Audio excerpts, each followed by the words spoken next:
भगवंताच्या पूजनाचा विधीचं वर्णन आलेलं आहे. कसं करायचं भगवंताचं पूजन, आता ऐका थोडंसं बारकाईने. या विश्वामध्ये दोन प्रकारचे शिवलिंग आपल्याला पाहण्याकरता मिळतात. एक हरिहर शिवलिंग आहे आणि दुसरा शिवशक्ती शिवलिंग आहे. हरिहर आणि शिवशक्ती. हरिहर शिवलिंग कोणाला म्हणावं आणि शिवशक्ती शिवलिंग कोणाला म्हणावं? आपल्या मंदिरामध्ये जे विराजमान आहेत त्यांना हरिहर शिवलिंग म्हणावं. शिवलिंगाचे जे प्रकार असतात. मग हरिहर शिवलिंग म्हणजे नेमकं काय? जिथं हरीनं हराला धारण केलेलं आहे त्याला हरिहर शिवलिंग म्हणतात. आणि शिवशक्ती म्हणजे काय? जिथं शक्तीने शिवाला धारण केलेलं आहे तिथं शिवशक्ती शिवलिंग म्हणावं. लक्षात कसं येईल त्याचे लक्षण काय? त्याचे लक्षण असे, ज्या मंदिरामध्ये आपण भगवान श्री बेलेश्वर महादेवाच्या मंदिरात गेल्यानंतर पाहतो की खाली असं स्टँड आहे आणि शिवलिंग वरती आहे. ते जे स्टँड आपल्याला दिसतं ना ते स्टँड नाही, ते हरीचे हात आहे. जिथं हरीनं हराला धारण केलाय त्याला हरिहर म्हणा. आणि 12 ज्योतिर्लिंगाच्या ठिकाणी जे आपण पाहत असतो ना, जे जमिनीला ग्राउंड लेवलला आतमध्ये गड्डा असतो त्याच्यामध्ये शिवलिंग प्रस्थापित असतो त्याला शिवशक्ती. भूमाता हे शक्तीचं स्वरूप आहे. जिथं शक्तीनं शिवाला धारण केलेलं आहे म्हणून तिथं शिवशक्ती शिवलिंग म्हणावं. आता याचं गणित असं आहे, शिवशक्ती आणि हरिहर दोन जसे शिवलिंग आहेत तसं शिवशक्ती शिवलिंगावर जर जलार्पण करायचं असेल तर शास्त्राचं गणित आहे, तिथं कधीच वाकून जलार्पण करायचं नसतं. तिथं मांडी मारून बसून जलार्पण करायचं असतं. आणि जिथं हरिहर शिवलिंग आहे तिथं कधीच मांडी मारून बसून जलार्पण करायचं नसतं. तिथे वाकूनच जलार्पण करायचं असतं, जे की आपल्या इथे अपेक्षित आहे बेलेश्वर महादेवाच्या ठिकाणी. हे सगळं करत असताना कपाळाला भस्म असावच. व्हेरी व्हेरी IMP, फार महत्वाचा विषय. तुम्ही म्हणाल न लावल्या केलं तर देव रुसत नाही. देव रुसत नाही. देव कोणावरच रुसत नाही हे मनातलं काढून टाका. पण असं असतं, ज्या कामनेनं तुम्ही जातात ना ती कामना मात्र पूर्णत्वात जात नाही. त्याचं कारण काय? ब्रह्मवैवर्त पुराणामध्ये एक श्लोक आलेला आहे. स्नानम दानम तपो होमो देवताम पितृकर्म च यत् सर्वं निष्फलं यति ललाते तिलकं विना. स्नान असेल, दान असेल, तप असेल, होम असेल, यत् सर्वं निष्फलं यति, हे सर्व निष्फळ यति जर निष्फळ असतात, जर ललाते तिलकं विना, कपाळाला बिना तिलकानं जर केलं तर. म्हणून शास्त्राचं गणित आहे. हे जी जुनी वारकरी लोक आहेत हे पुढे बसलेले मधुकर बाबापासून आमचे गजानन बाबा ही सगळी, हे तिलक केल्याशिवाय घराच्या बाहेर निघत नाही. का माहित आहे? त्यांना परमार्थातलं खरं वर्म कळालेलं आहे. पण महादेवाच्या मंदिरात किमान तिथं तरी जात असताना आपल्याला काय माहित आहे का? अहो, आपल्याला स्वतःच्या कुंकवाची नुसती साईज वाढली ते सुद्धा आवडत नाही. खरं सांगा, समजा लग्नाला गेले आणि कपाळाची टिकली पडली, मग आता लाव ते लागणार ना. मग कोणीतरी म्हटलं माझ्या पर्समध्ये आहे पण ती थोडी मोठी आहे. काय म्हणता मग तुम्ही? नाही नाही नाही, मोठी चांगली नाही वाटत. ती चांगली दिसण्याकरता असते का? टिकली, कुंकू, तिलक हे चांगल्या करता असतं का? चांगलं दिसण्याकरता असतं का? तो आपल्या अस्तित्वातला एक प्रकार आहे. थोडंसं आपल्याच माध्यमातून बोलतो. सगळ्यांच्या घरामध्ये टीव्ही आहे आणि साऊथ इंडियन पिक्चर सध्या सगळी लोक पाहतात. त्या साऊथ इंडियन पिक्चरमध्ये जर तुम्ही बारीक निरीक्षण केलेलं असेल तर प्रत्येकाच्या कपाळाला, मग स्त्री असो, पुरुष असो, महिला असो, लहान वर्ग असो, कोणी असो, प्रत्येकाच्या कपाळाला एक अशी पांढरी रेष ओढलेली दिसते. काय असतं माहिती आहे तुम्हाला? भस्म लावण्याच्या 2 पद्धती असतात. एक पहिली पद्धत आहे ज्याला त्रिपुंड म्हणतात आणि दुसरी पद्धत आहे ज्याला एक आडी म्हणतात. एक आडी म्हणजे एका बोटानं लावतात त्याला एक आडी म्हणतात, 3 बोटानं लावतात त्याला त्रिपुंड म्हणतात.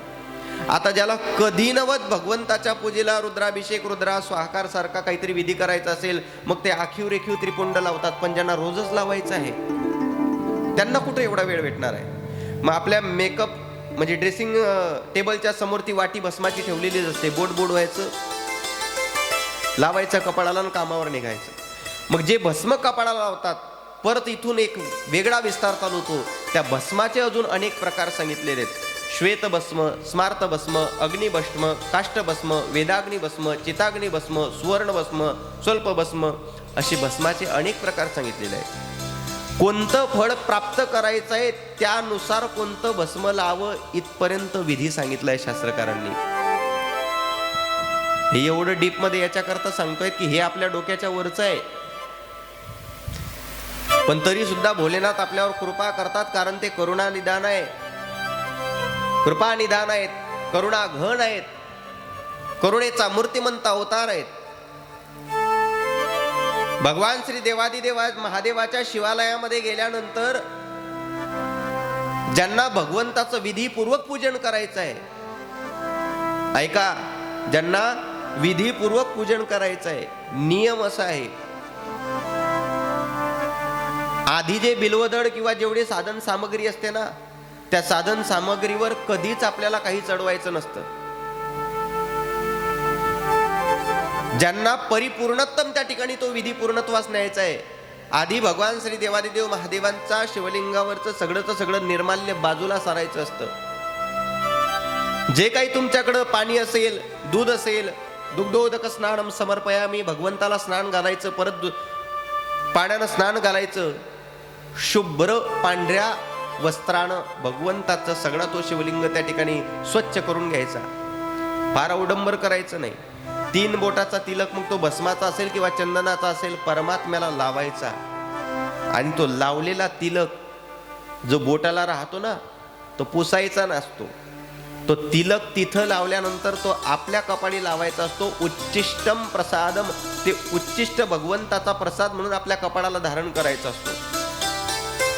त्याच्यानंतर भगवंताला जे काही तुम्हाला नैवेद्य म्हणून ठेवायचं आहे त्या सगळ्या वस्तू अर्पण करायच्या असतात. लाल रंगाचं फूल हे कोणतंच भगवंताला अर्पण करायचं नसतं. हे आपण सगळं ऐकून बसलो आहेत, आपलं सगळे पाठांतरातलं आहे.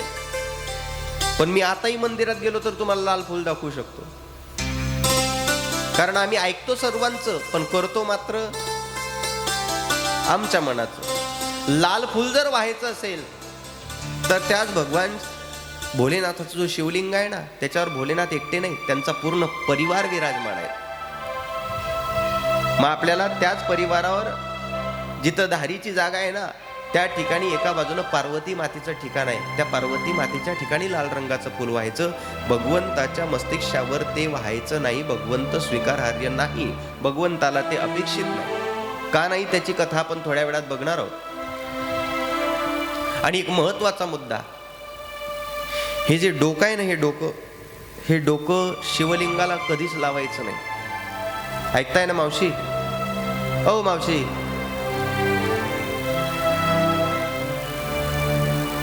हो का नाही? काही तर बोला. हे डोकं कधीच शिवलिंगाला लावायचं नाही. हे डोकं एवढं चांगलं नाही, स्वतःच्या घरचा बुवा आपल्या डोक्याशी डोकं लावत नाही, आणि आपण चाललो ते शिवलिंगाला डोकं लावायला. थोडस एक हे बघा, प्रामाणिक व्यावहारिक भाषेमध्ये सांगतो.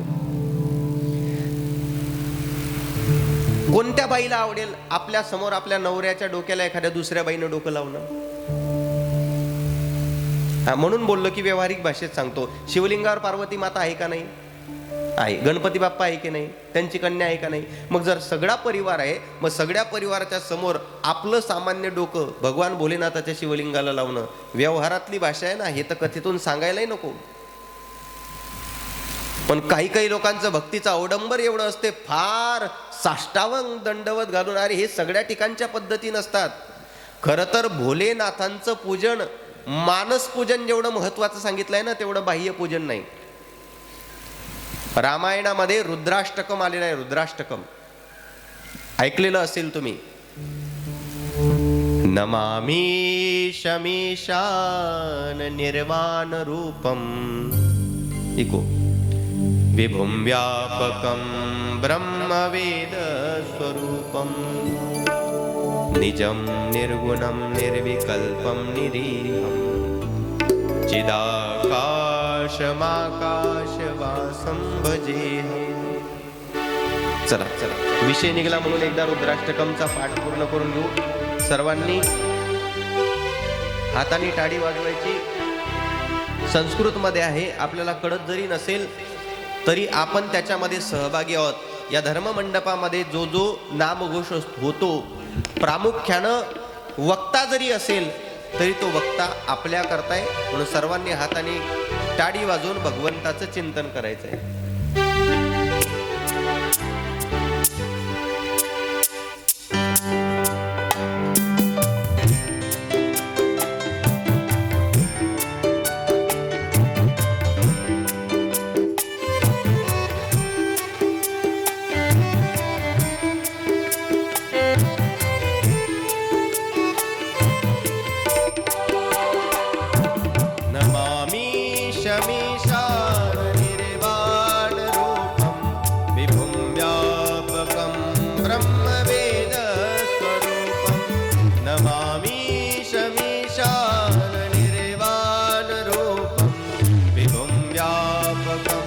ब्रह्मवेदस्वरूपं निजं निर्गुणं निर्विकल्पं निरीहं चिदाकाशमाकाशवासं भजेऽहं. नमामि शमीशा निर्वाणरूपं विभुं व्यापकं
गौरं गंभीरं मनोभूतकोटि प्रभाश्री शरीरं स्फुरन्मौलिकल्लोलिने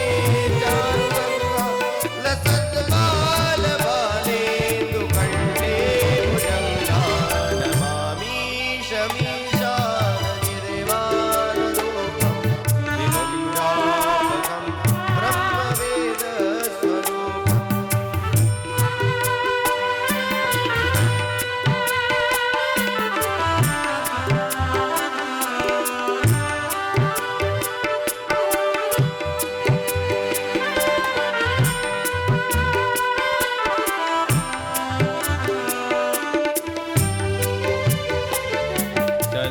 कुण्डलं भूसुनेत्रं विशालं प्रसन्नाननं नीलकण्ठं दयालं मृगाधीशचर्माम्बरं कुन्दमालं प्रियं शङ्करं सर्वनाथं भजामि.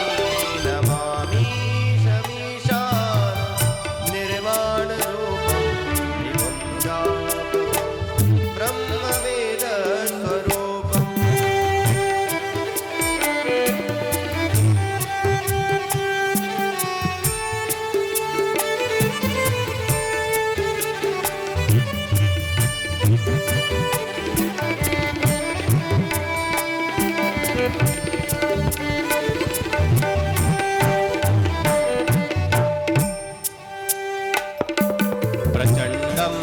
प्रकष्टं प्रगल्भं परेशम् अखण्डम् अजं भानुकोटि प्रकाशम् त्रयशूलनिर्मूलनं शूलपाणि भजेऽहं भवामि पतिं पावनं नमामि शमीशाननिर्वाणरूपं विभुं व्यापकं ब्रह्मवेदस्वरूपम्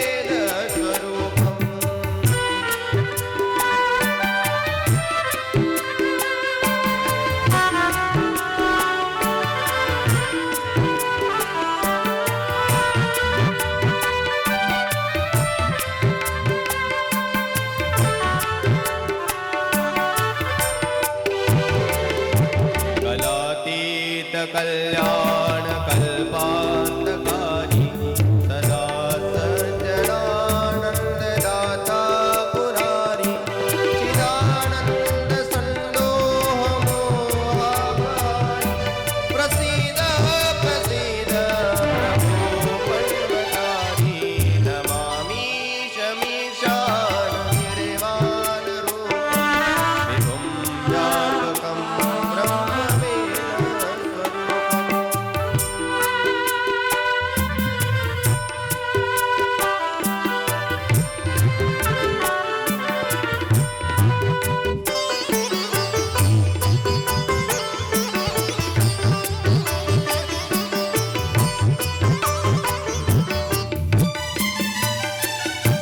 न यावत् उमानाथ पादारविन्दं भजन्ति हलोके परिवानराणां न तावत् सुखं शान्ति संतापनाशं प्रसीद प्रभो सर्वभूतादिवासं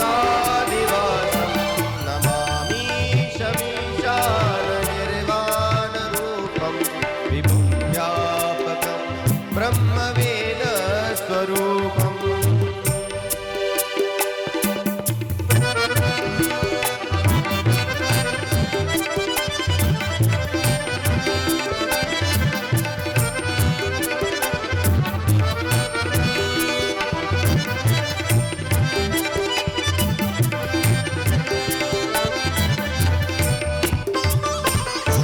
न जामामि योगं जपं नैव पूजां न तोऽहं सदा सर्वदा शम्भुतुभ्यं जराजन्मदुःखोदतातप्यमानं प्रभो पाहि आपन्नमानीश शम्भो नमामि शमीशाननिर्वाणरूपं विभुं व्यापकं ब्रह्मवेदस्वरूपं निजं निर्विकल्पं निरीहं चिदाकाशमाकाशवासं भजेऽहं नमामि शमीशाननिर्वाणरूपं विभुं व्यापकं ब्रह्मवेदस्वरूपं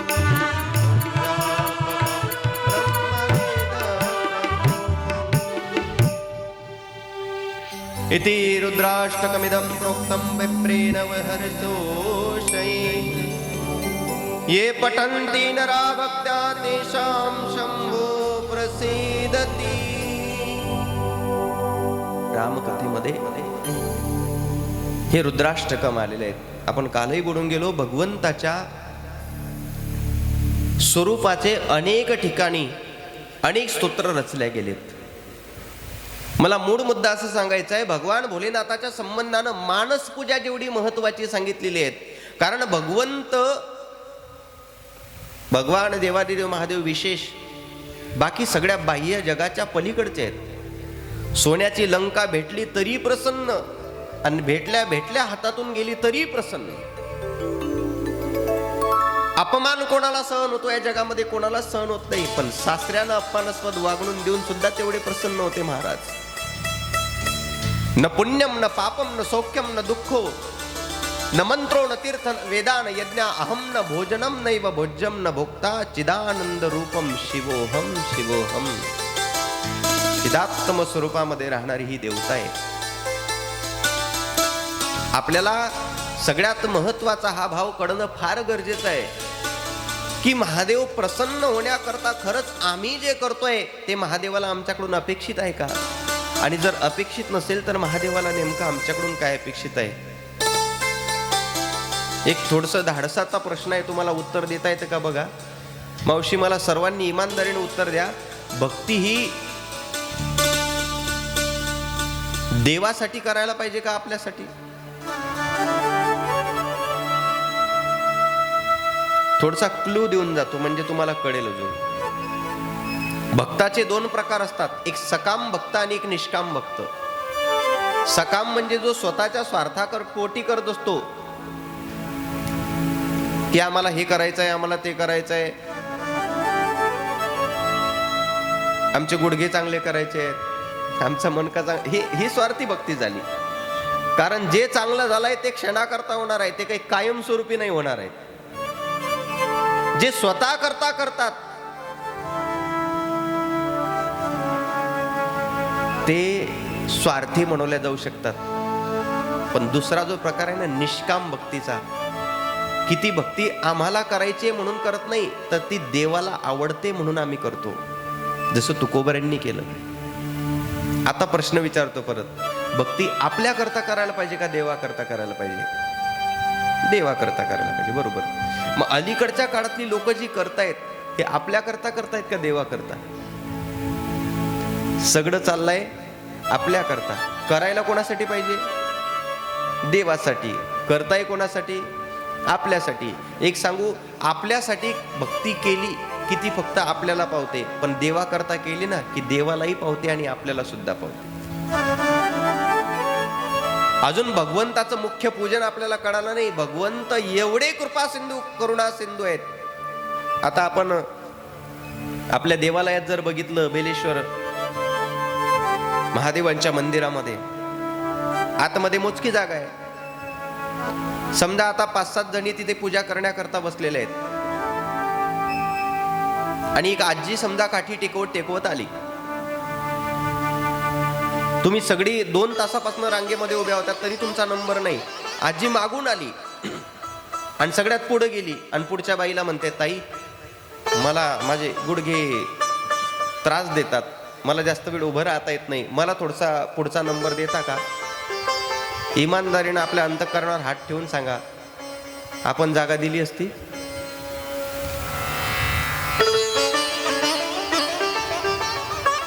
ज्यांनी दिली असती, खरंच एवढं ज्यांचं व्यापक अंतःकरण आहे त्यांच्या चरणावर कोटी कोटी प्रणाम. पण त्याच्यातल्याच 90% अशा असतात, आजी होत नाही तर एवढा तडफडा करू नये माय, घरात बसावं शांततेनं, आहे का नाही?